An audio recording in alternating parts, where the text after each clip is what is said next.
Eder. Mech. Pallister. È una corsa contro il tempo, sempre più disperata ogni ora che passa, quella per ritrovare vivi 3 ragazzi travolti dalla piena del fiume Natisone, in Friuli.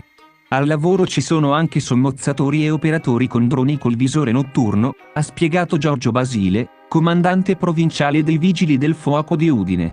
Abbiamo continuato a cercarli tutta la notte e continueremo a oltranza. È stata agganciata una cella del cellulare di una delle ragazze, un po' più a valle, e adesso siamo in zona per recuperare il telefono, aggiunge all'Adancronos.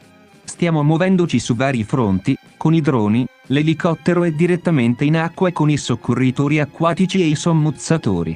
Le condizioni del fiume sono però ancora piuttosto critiche.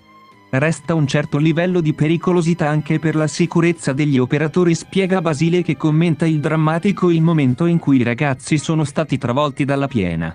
Noi eravamo già sul posto, avevamo già lanciato la corda, ma sono stati letteralmente inghiottiti dall'onda di piena sotto ai nostri occhi. Li abbiamo visti sparire, con tutto quello che comporta dal punto di vista psicologico per gli operatori che erano sul posto. Siamo abituati a salvare le persone, ma in questo caso l'evento è stato talmente sovrastante che la forza della natura vince su tutto. Sono scene molto toccanti anche per un soccorritore. Le immagini dei 3 ragazzi abbracciati sull'isolotto che si era creato dopo che l'acqua del fiume era iniziata a salire hanno colpito tutti. E hanno scatenato anche commenti sprezzanti e irrispettosi. I ragazzi sono entrati in spiaggia senza acqua e con il sole e da lì a pochi minuti sono rimasti sorpresi e accerchiati dalle acque, è la precisazione scritta su Facebook da Michele De Sabata, sindaco di Premariacco, il paese in provincia di Udine in cui ricade quel tratto di fiume. Tante stupidaggini che si leggono, spiega, se avessero conosciuto il fiume e il posto sarebbero scappati.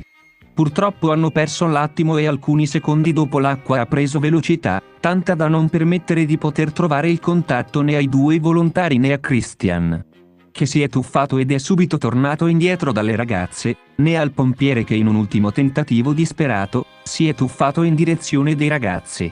Il primo cittadino non ha novità sulle ricerche e spiega che in questo momento stanno scendendo dalle sponde i volontari della protezione civile mentre i pompieri tornano a calarsi a nord del punto in cui è stato ritrovato il cellulare.